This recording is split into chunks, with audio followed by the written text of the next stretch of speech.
So hi students, so now we will study jump subroutine instruction. The mnemonic, assembly mnemonic for this instruction is JSR. So it is a jump subroutine instruction. So before explaining this jump subroutine instruction, we will explain it how instructions are executed by microprocessor. So this is a small segment of assembly language program, a small segment of assembly language program which consists of different instructions I1, I2, I3, I4, I5, I6 and I7. And this shows that how instructions are stored in memory. So this is the memory view of this instruction, that how instructions are stored in memory. So let's assume that the size of each instruction is 4 bytes. So this instruction I1, that is an add instruction, is stored in location 1000. The following instruction I2 is stored at an address 1004. And why? Because the size of instruction is 4 bytes, so the next following instruction address is 1004. Similarly, the third instruction I3, which is logical shift left instruction, it is stored at an address 1008. So how instructions are executed by microprocessor? So there is a register in a microprocessor that is called as program counter. So now program counter is an address. What is a program counter? So program counter is a register with a microprocessor that contains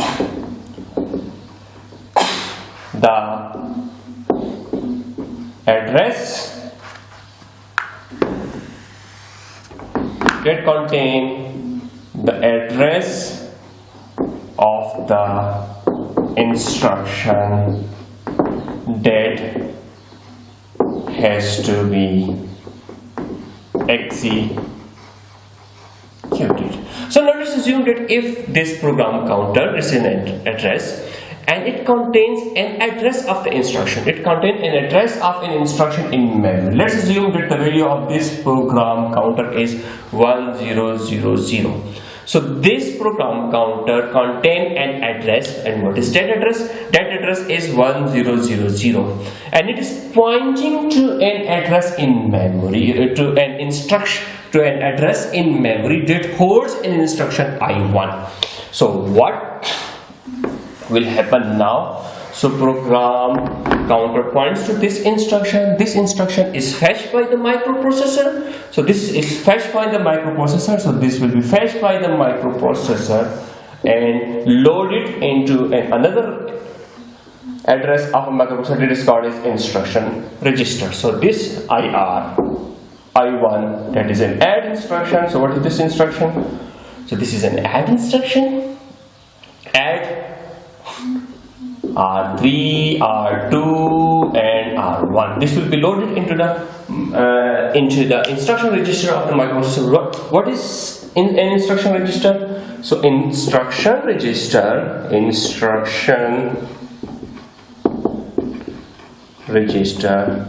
that contains the instruction to be executed by microprocessor. So now this instruction will be fetched by the microprocessors and loaded into an instruction register, and this instruction will be then executed, and the contents of the R3 register R3 will be updated by adding the contents of the register R2 and the register R1. So when this instruction finishes execution, so then program counter will point to the next instruction in memory. So then program counter will point to the next instruction in memory, and the address of the next instruction is 1004. So it will point to the next instruction, that is 1004, and it will fetch the next instruction, that is sub instruction. So this sub instruction will be loaded into instruction register. So this sub instruction, that is this instruction, will be loaded into the instruction register, that will be executed by the microprocessor. And then when this instruction finishes execution, microprocessor, the program counter will point to the next address, and that address is 1008. So the now program counter will contain the address of the next instruction, that is 1008. It will point to this instruction. This instruction will be fetched by the microprocessor into the instruction register. So the next instruction that will be executed by the microprocessor is logical shift left. So this is I3. So this is I3. This I3 will be loaded into instruction register, and this instruction will be executed by microprocessor. Now, after the execution of this instruction, microprocessor will point to the next instruction, and that instruction is this instruction, and this instruction is now JSR instruction. So what is JSR? JSR is a jump subroutine instruction. So what is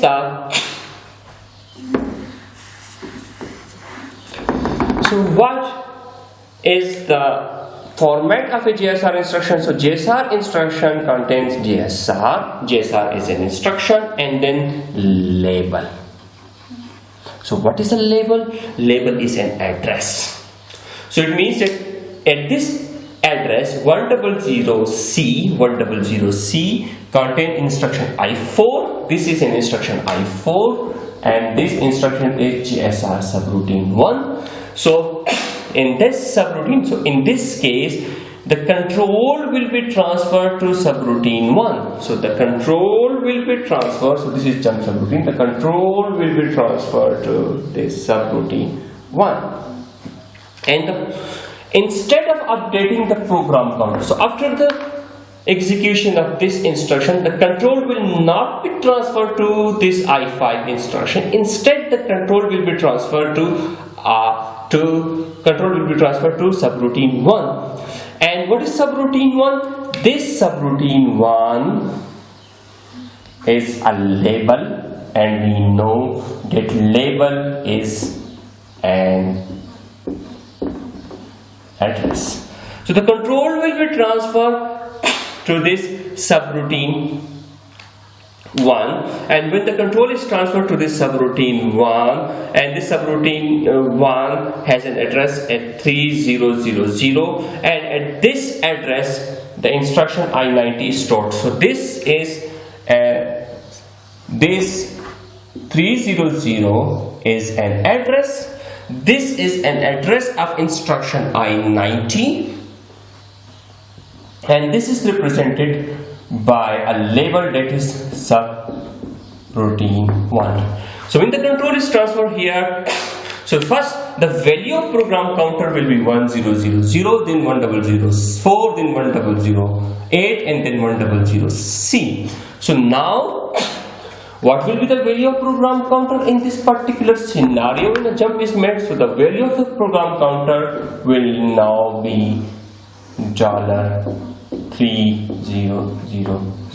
So instead of updating the program counter with a value of 1010, the program counter will be updated with the value of 3000, and the jump will be made to this subroutine, and microprocessor will next execute the instruction I90. When this I90 finishes execution, then the control will be transferred to this instruction. And let's assume that there is another JSR instruction here. So when this JSR subroutine R2, so in this case the control will be transferred to this subroutine 2. So when this subroutine 2 finishes execution, so now each subroutine, at the end of this subroutine there is a return instruction. So it will transfer the control to the instruction that is followed by GSR instruction. So when this subroutine finishes execution, the control will be transferred to this I-150 instruction. And when the subroutine finishes execution, and now we have a return instruction. So then we have a return instruction. So this control will be transferred to instruction I5. So here is the flow. So typically when this GSR is called, the control is transferred to this subroutine. And when there is, now we have called another subroutine within this subroutine 1. So subroutine 2. So when this instruction is executed, the control is transferred to this subroutine. When this subroutine finishes execution, the control will be transferred to the instruction that is followed by subroutine 2. So this is a way in which a subroutine is called within a subroutine. So now how this will work? So if we look at the control flow, initially, so initially what will happen?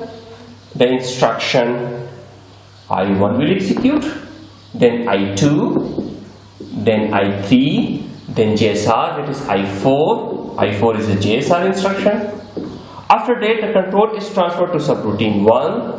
Then which instruction will be executed? I90, then I91, and this will go on until you have this instruction. Let's assume this is I149. So what instruction will be executed next? I149, I90, after this one, I149 instruction will be executed. The control will be transferred to the subroutine. So then after this, the instruction that will be executed is I200, I201, and so forth, so on. And let's assume that this instruction, return instruction, is I250. So when this I250 is executed, the control will I150. The control will be transferred back to I150, and then I150 will be executed, and here I150, then I151, and then let's assume that this is I170, then I170. When this return instruction is executed, control will transfer back to this instruction I5. So this, then I5 will be executed. So now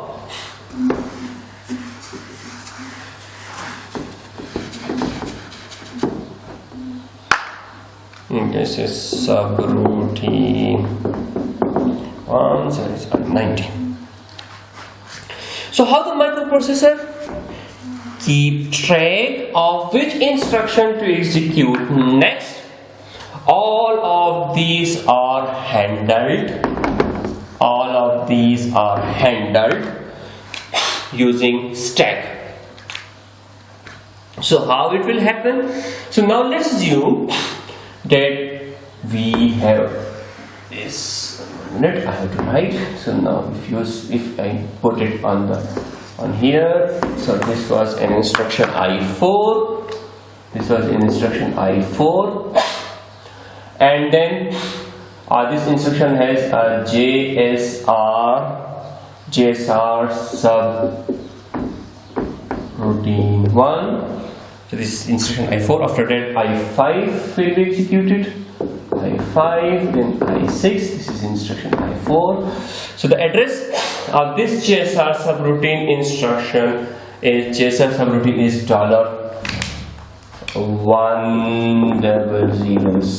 The address of the following instruction is $1010, and the address of the next instruction is $1014. Okay, so now when at this point in time the program counter will contain an address $100C. When this instruction finishes execution, the next instruction that has to be executed is 1010. So before transferring the control to this subroutine 1, the value of the next instruction, the address of the next instruction will be pushed onto the stack. So now we have a stack. Initially stack is empty. When the subroutine is called, the address of the next instruction. What is the address of the next instruction? So this is the address of the next instruction. So with the JSR, when JSR is called, so the address of the next instruction is pushed on the stack. So program counter is pushed on the stack. And also the status register 1 is on the status register, and also some of the working registers. So working registers are pushed on the stack, status register is pushed on the stack, and the program counter is pushed on the stack. So now this is a program counter at this point. So now, in this case, what we can say, here, so now when a control is transferred to the state of the microprocessor is pushed on the stack, and the program counter is pushed on the stack. And what is the value of that program counter? The value of the program counter will now be 1010. So $1010 will be pushed on the stack. So now stack will be pointing to this location. And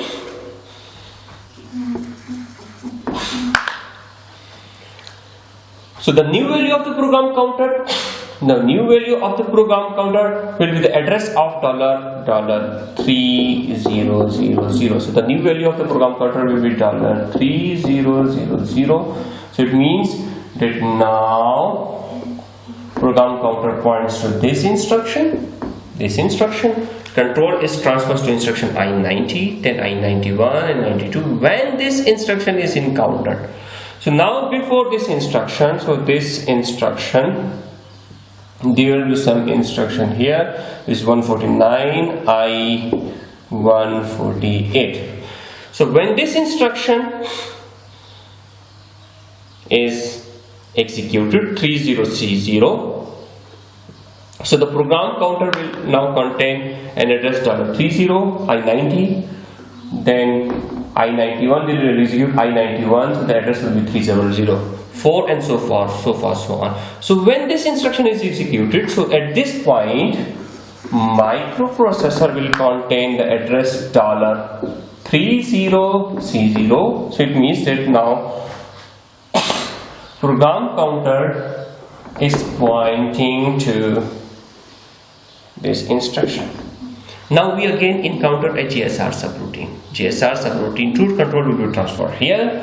So when the control is transferred here, before that microprocessor will save the state of the microprocessor, and the new address. What is the new address?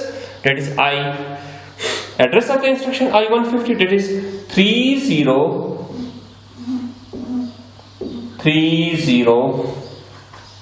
This is 30C4. So now the top of the stack will be here. Control will be transferred 30C0. So now microprocessor will update the value of the program counter, and control will be transferred to this instruction. So the new value of program counter will be now 4000. The control will be transferred here, and when then instruction I200 will be executed, I201, and so forth and so on. So when return instruction is executed, so in return instruction executed, so the value that is pushed on the stack will be popped. So in this case, when this return instruction is executed, so the program counter, now when this return instruction is executed, So let's assume that the address of this instruction is $4080. So now at this point, program counter contain an address $4080. This instruction is executed, that is I1 250. So in this case, the value that is on the top of the stack will be popped from the stack, and the program counter will be uploaded with this new value, and the new value is now $30C4. So now what is $30C4? 30C4 is an address of the instruction I150. The address of the instruction I150. So the control is transferred to this instruction, and then this instruction will be executed in I151. So then when this instruction 30C8, this instruction is executed, then the program counter will be updated with a new value, this 30C8, that is instruction I151, and then I152, and so forth, so on. Let's assume that the address of this I70 instruction is $3140. So when this value is popped from the stack, this 30C4 is popped from the stack, that value will be removed from the stack. So this value will be removed from the stack, and this value will be removed from the stack, and now stack is pointing to this memory location. So when all of these instructions are executed, and when we encounter the return instruction, so the address of the return instruction is $31C4. So at this point in time, microprocessor is pointing to this instruction. When this instruction is executed, so the value that is pushed on the stack will be popped into the program counter. So the new value of the program counter will be $1010. This value will be removed from the stack. This value will be removed from the stack. And what is 1010? 1010 is actually the address of the instruction I5.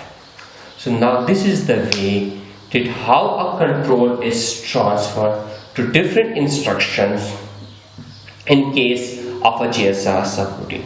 So summarizing our lectures, so we can say that so there are different possible scenarios. The first scenario, scenario 1,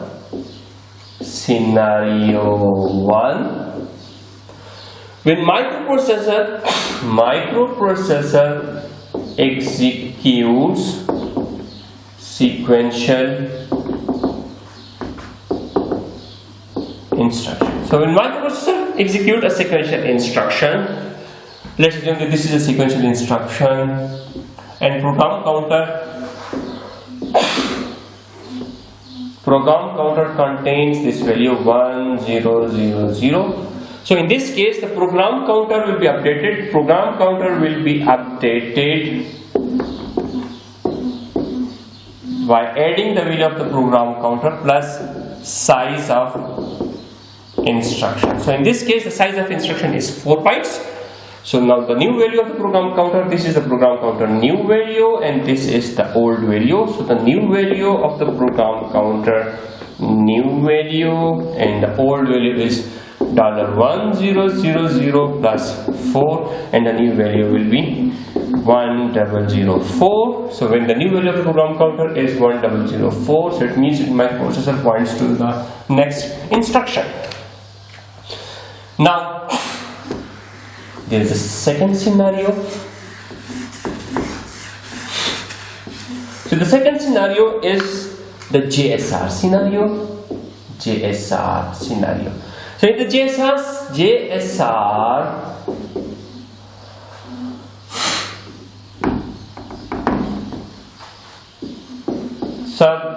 subroutine 1, and at this point instruction I5, so the address of this JSR subroutine is $100C, and the address of the next instruction is $1010. Okay, so now subroutine, this subroutine subroutine 1. The address of this subroutine is $3000, and there are some instructions, and now it is followed by the return instruction. So let's assume that this is I90. So jump subroutine. So now in this case the control will be transferred to this. So now in this particular case the program counter new is loaded with the address of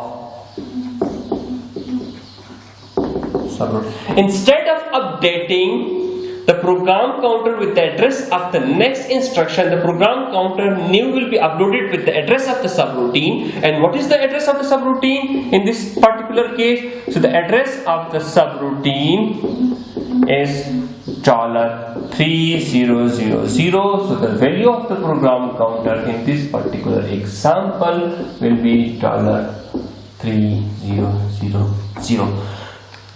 But before updating the program counter with the value of $3000, the address of the next instruction, because we have to the control has to be transferred to this instruction when this subroutine finishes execution. So in this case, the address of the next instruction. So the address of the next instruction in this particular example, the address of the next instruction along with the state of the microprocessor. So the state of the microprocessor along with the address of the next instruction, that is 100C, will be pushed on the stack. So now this is a stack, and this value will be pushed from the stack. So now in this case, the program counter will be loaded with the address of the subroutine and the address of the next instruction. So address of next instruction, what is the address of the next instruction? 1010 will be pushed on the stack. So now this is the scenario when a JSR label instruction is executed. So now there is another scenario, that is scenario 3. So now we will study scenario 3. So in scenario 3, so this is the scenario 3 when we encounter a return instruction. So in scenario 3, so we are also this is JSR instruction was at an address 100C and the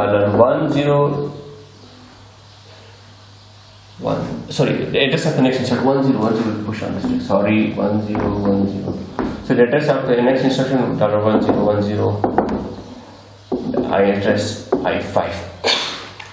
So now at the top of the stack we have an address 1010, and it is the address of the next instruction after JSR subroutine. So this is subroutine 1. So when return instruction RET instruction executes, return instruction executes.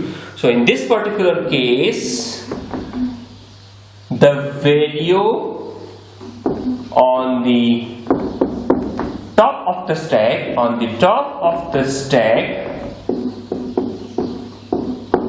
will be restored to the program counter. So now let's assume that this instruction, this RET instruction is $3080. There are many instructions in between. So when now let's assume that this I90 is executed, then I91, and the address of the I91 will be 3004, and then I92, there are 3008, and so forth, so on. So when program counter will first point to I90, then I91, and when the program counter points to this instruction, RET instruction, so the address of this instruction is 3080. When this instruction executed, so what will happen? The value on the top of the stack. So what is the value on the top of the stack? This is the value on the top of the stack will be restored to the program counter. So now the program counter contains 3080. So the new value of the program counter, PC new, will be a value on the top of the stack. Top of the stack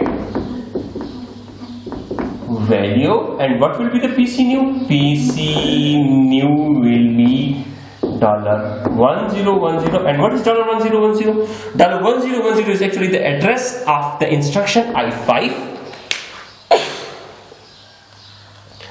So this $1010 is the address of instruction I5, and actually it is the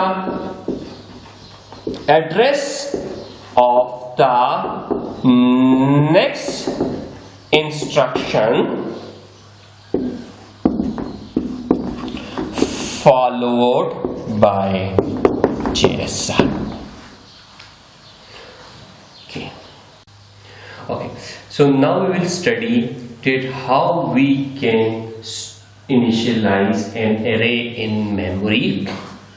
So let's assume that we have a memory view. So now this is a memory view, and each memory location can store up to 2 bytes. So the address, the first address is $1000, the next address is $1002. So if you look at this memory view, so each location can store 2 bytes, and the memory is byte addressable. Therefore the next address will be incremented by 2, and the next address is incremented by 2. So now this is the organization of the memory. So now this is byte 0 and byte 1. So this byte is represented by an even address, and this byte is represented by an odd address. So now in this particular example, so now let's assume this is byte 0, and now this is byte 1. So the address of the byte 0 will be an even address. That the address is, this address will be $1000, and this address is $1001. Similarly, if you look at this address, so this is an odd address.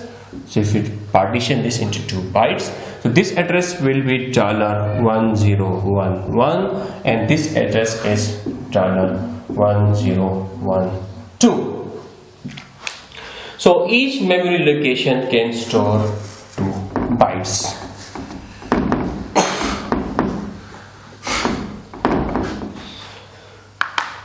And so this memory location, so it can contain 2 bytes, this is byte 0 or byte 1, and it can also store some word, so word 0 or word 1. So these are, each location can store a single word, and 2 words represent a long word. So now this is a long word, so this is a long word, and it consists of 2 words. So how we can store some data into memory? So now what's this instruction? org$1000. So it means that we want to store some data in memory starting with an address 1000. There are 3 different assembly mnemonics for this. So first is DB. What does DB stand for? DB stands for define byte. And we know that each memory location consists of 2 bytes. So define byte. It will start in an address 1000. So the first byte will be, so 13 will be stored here and 25 will be stored here. So 13, so its address will be $1,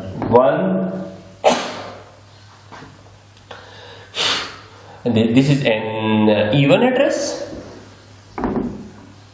and this one is an odd address. So this address is $1010, and the address of this byte will be $1011. So $1.22, sorry, it's $2.2. And then 5. Now if you look at 5, so 5 will be stored like this, it will be 4. So 0, 5. Note that each of these address is each of these values is represented by hexadecimal value. So it is 0, 5 and then 0, 3. So this, the address of this data will be $1. So it's 1000 and this is 1001. So the address of this data will be $1002 and the address of this data will be $1003. Okay, now we want to store 205 into the next address. What does DW stand for? DW stands for define word. Now if you look at each byte consists of 8 bits and byte consists of 2 hexadecimal digits. So this is 1 byte. This is byte 1, it consists of 2 hexadecimal digits, and this is a byte, it consists of 2 hexadecimal digits. Similarly, this is a byte 5, it consists of 2 hexadecimal digits 0 and 5, and this consists of 2 hexadecimal digits 2 and 3. Similarly, a word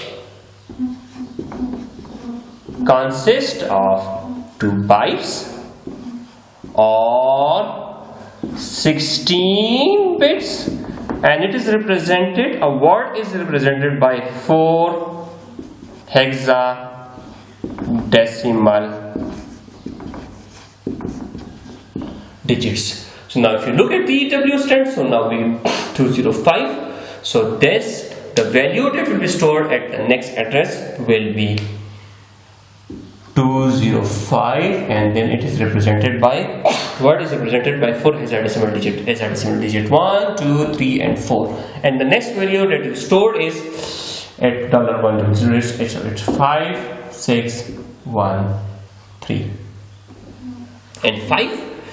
So now this 5, because we have defined it as a word, define word, and word is represented by 4 hexadecimal digit, but it's a single digit. So now how we can write it? So we can write like 5000, and similarly 63. So 63, 2 hexadecimal digit, and it will be followed by 2. Now we have another assembly mnemonic that is represented by DL.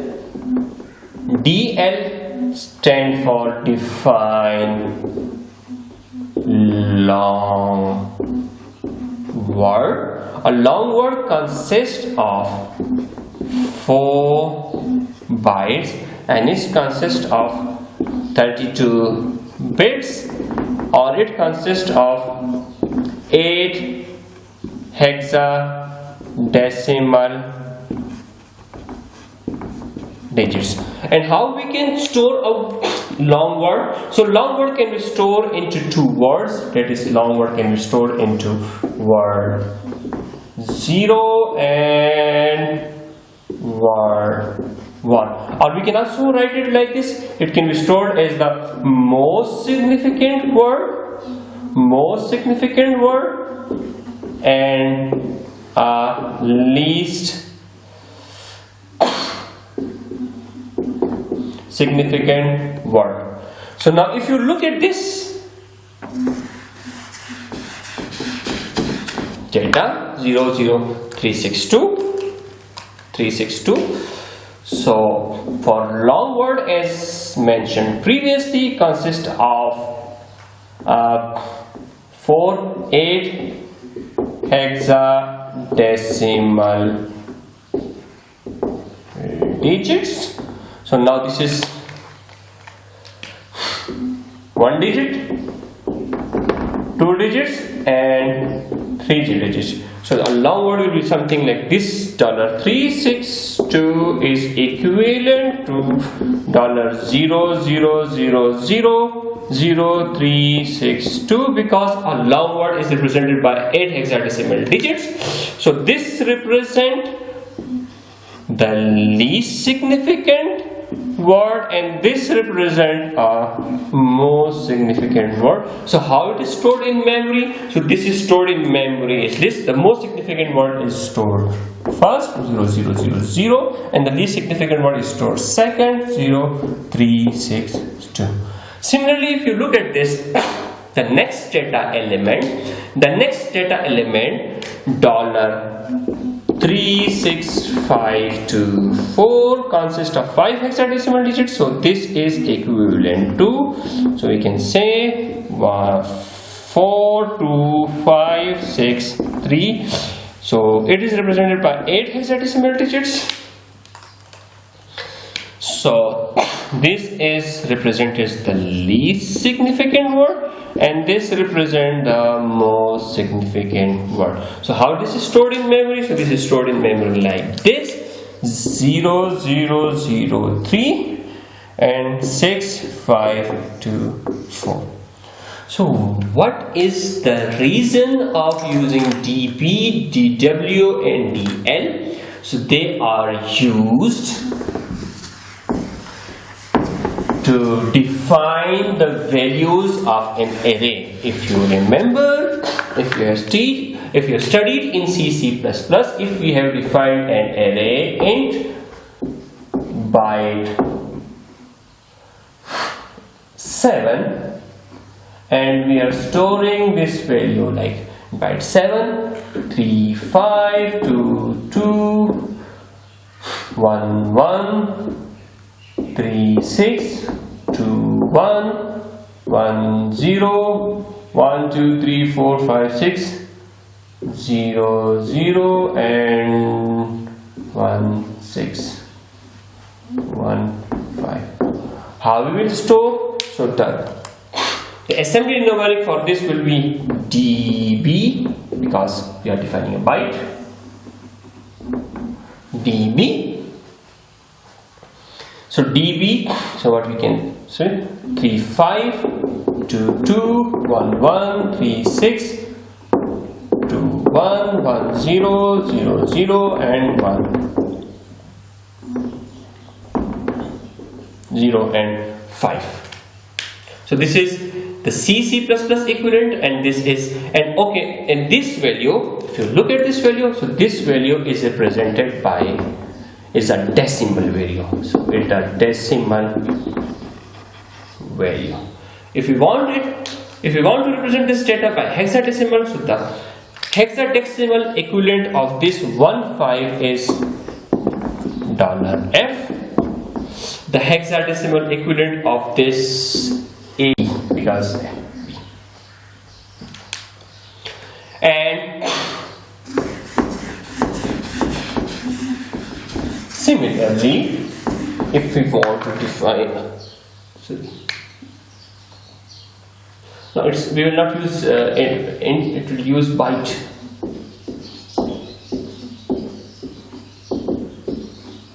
We want to initialize some array.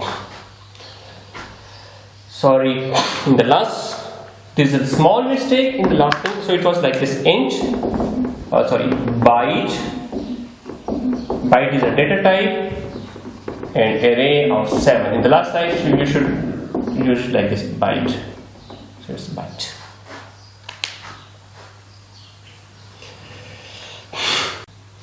Okay, so now this is a small fragment of assembly language code, and we will see it how this type of data is stored in memory. So now what is, we start with an org is 2000. The starting address of the memory is 2000, and now what we are doing, we are using define word. So word consists of 2 bytes. So now let's assume this data size is 2 bytes, and now we want to store this data in memory. So if you look at this memory, so we are storing a word. Which value will be stored in memory? 032A. So the next address will be $2002. The next address will be 00, and we want to store 56. So this is 2 bytes or word.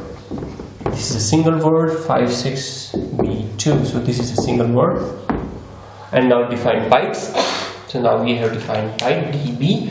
So what is the address of table 1? So this, the address of table 1 is the address of table 1. Table 1 is 2000. Now we are using define byte db.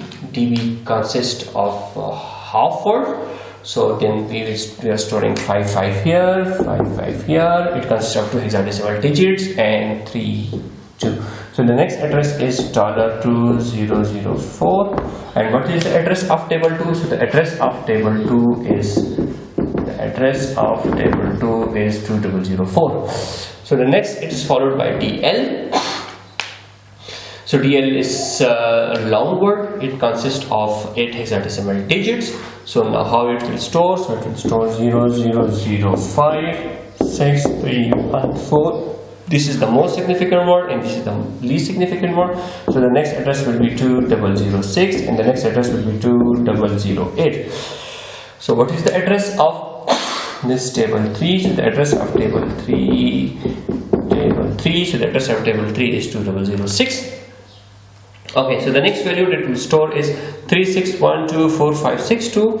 So 36124562. This is the most significant word. This is the least significant word. And next address will be 200A, and then the next address will be 200C.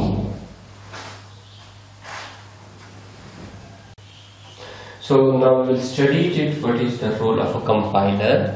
So the compiler will translate a code written in a high-level language. What is a high-level language? So there are different examples of high-level language. So the example of high-level language is C or C++ or Java. So what is the role of a compiler? Compiler will translate a code that is written in C or C++ language into assembly language program. So I will explain this with an example. This is a small code of C example. A small C code, and we want to transform this code into assembly language program. So this will be done automatically by a compiler, but I will explain it how it will work. So the compiler will also not only transform this code into into assembly, but it also a compiler also allocates memory or registers for variables. So let's assume that this variable A is stored in memory. This variable A is stored in memory at an address 100, and this value B is stored in memory at an address 2000. So now we are using this variable A and this variable B. So these are 2 variables, and then so what we have to do?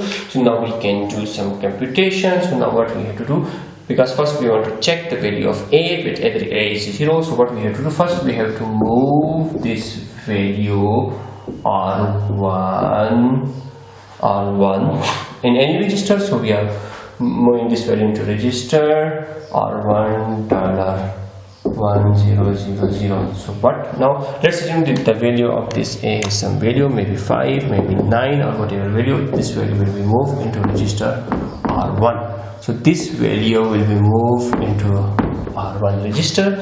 Now what we are going, so we are comparing. Now we are comparing A is equal to 0, so compare R1 with 0. So we are comparing this value with a 0,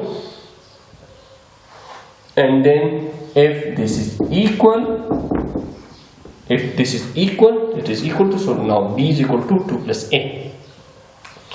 So now branch equal, it will jump on some label 1.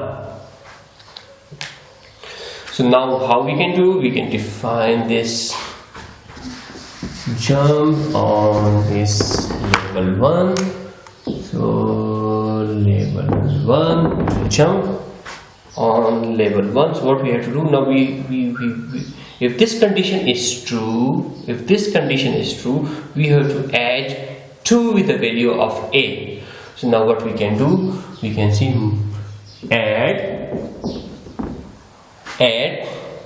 So now where A stored, actually A is stored in register R1. So R1 now contain, at this point in time, R1 now contain A, because the address of A is 100, and this value is moved from the memory into the register R1. So we want to compute 2 plus A. So what we can do, we can now store add R2 R1 with 2. So now what is the value of R1? R1 now contains A. So what will be now the new value? R2. So now at this point in time, R2 will contain, R1 contains A, R1 contains A, and 2 will be added to A. So now R2 will contain 2 plus A. So now what should we do? So now this R2 contains 2 plus A, and we need to move this value 2 plus A to B. And where is B? B is actually stored in memory at an address 200. So what we have to do, then we can say move which address? 200. This is now the destination address, and now we move R2. R2 now contains 2 plus A. Okay, branch plus 2. If this condition is true, now we have another instruction. Let's assume this instruction is equal to C is equal to, now let's assume this instruction is C is equal to B plus 3. Now let's assume there is also another memory variable, and that has an address 3000. So when this condition is true,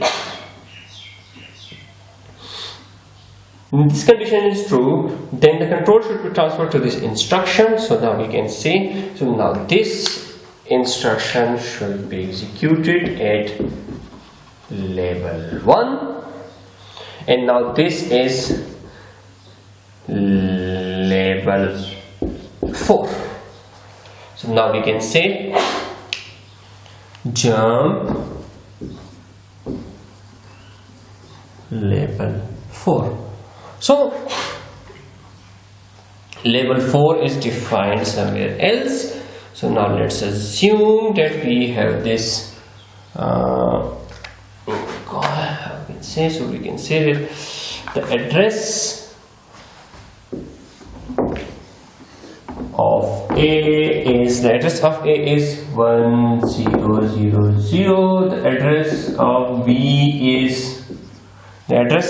is $2000, and the address of C is $3000. So now we can remove this up.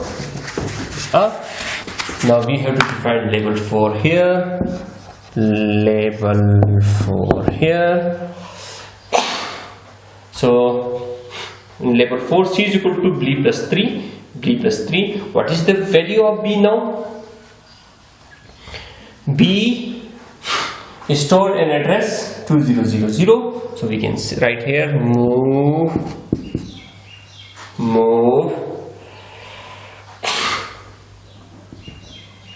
Okay. So move. So this is B. We can store this value into some register, maybe R3. Move R3. Move R3. We will move into register R3. So this is register R3. The value of B. So B. The address of B is 200. So $2000 will perform the computation. So what we have to do, add R3, add R3 with the value of 3. So this is the old value of 3. So this is the old value of R3 is now B. So what we will do, we will add R3. R3 now contain B. This is the address of B. This is the address of B. This value will be moved into R3. So now R3 will contain the new value of R3 will be B plus 3. So now R3 contains B plus 3, and this value has to moved into the variable C. What is the address of variable C? The address of variable C is 3000. So what we can now do, we can say move. The destination is 3000 and then R3. So when this condition is satisfied, the control will be transferred to this. The control will be transferred to this statement, and the assembly equivalent instruction of this statement is this. And when it comes after loop, the control will be transferred to this instruction. So this instruction, assembly equivalent instruction, is this. Similarly, if this condition is false, so now we have to compare A with 55. A with 55. So now compare. Okay. Now at this point, R1 contains a value of A. So compare R1 with 55. If R1 is greater than 55, so B is equal to 5 plus A. So now we can move branch equal label 2. So now this is label 2. So now label 2 is here.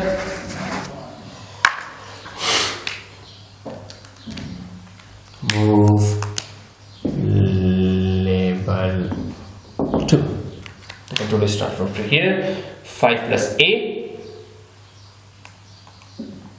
Okay. So label 2, 5 plus A. So now we can say add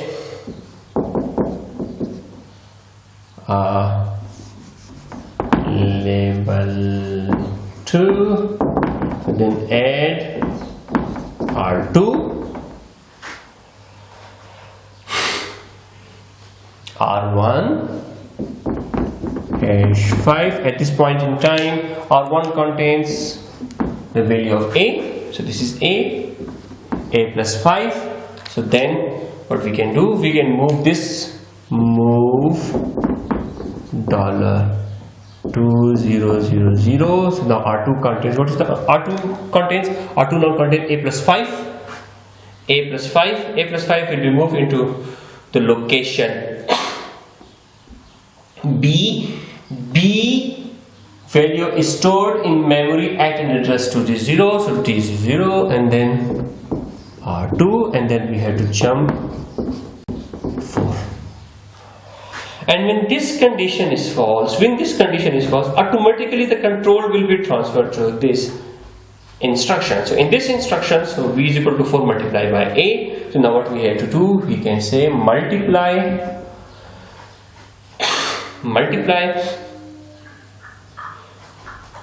R2, R1 with 4. Now R1 contains a value of a, currently contains a value of a multiplied by 4 will be stored into R2, and it will be stored into B. B address is 200, so move $2000 and comma R2. And after this, when this is executed, so then next C will be executed. So after this, the label it will here. So now what's the role of a compiler? The compiler will translate a high level language. So this is a high level language, C++, and it will transform this code into the assembly level code like this. What is another role of a compiler? So the compiler will allocate the variables. Compiler also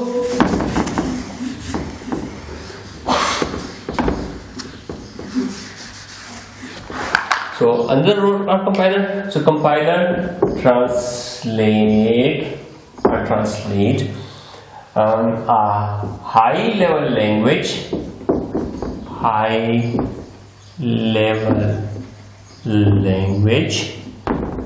into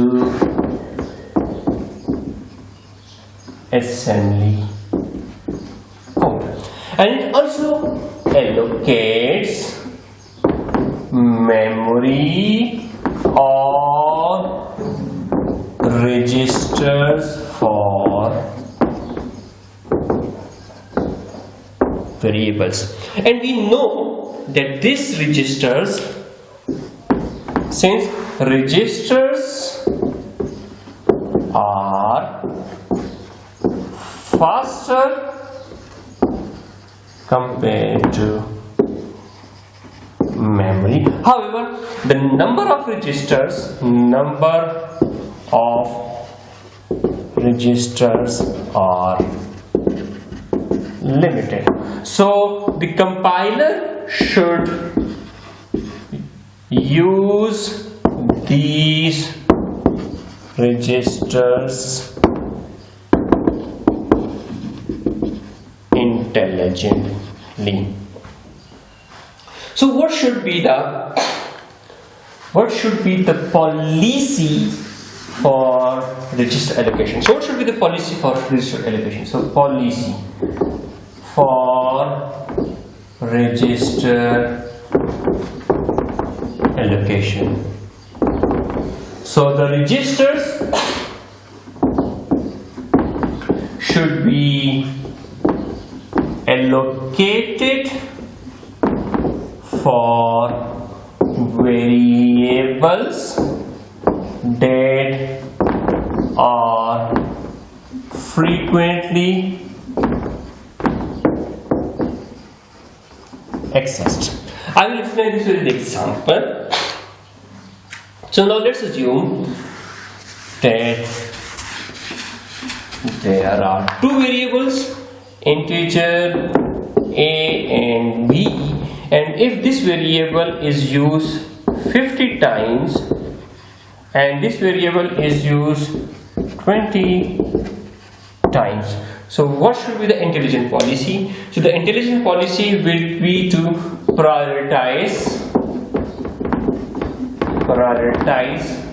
A for register allocation compared to B.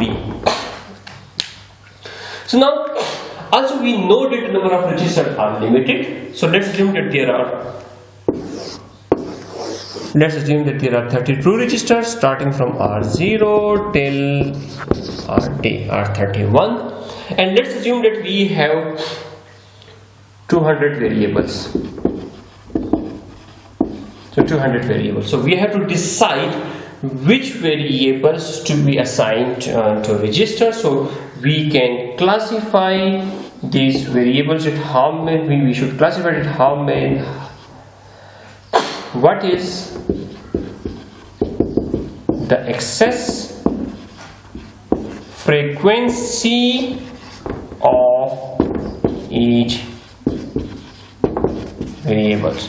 So if the frequency is high, the access frequency of each variable, if the access frequency of a variable is high, it should be allocated a register, and if the access frequency is low, so it should be allocated a memory location. I will explain this with an example. So let's assume this is a small fragment of C++ code, like for I is equal to 0, I is smaller than 1000, and I++. For j is equal to 0, j is smaller than 500, and j++.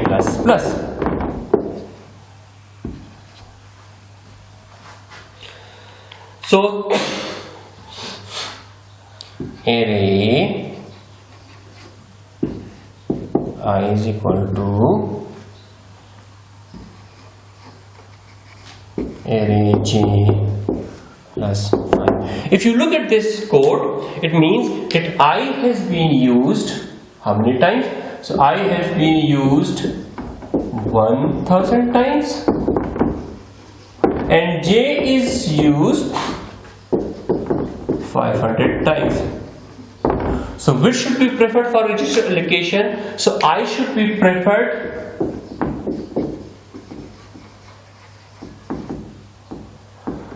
I and j both should be preferred for register allocation. And now let's assume that we have an array.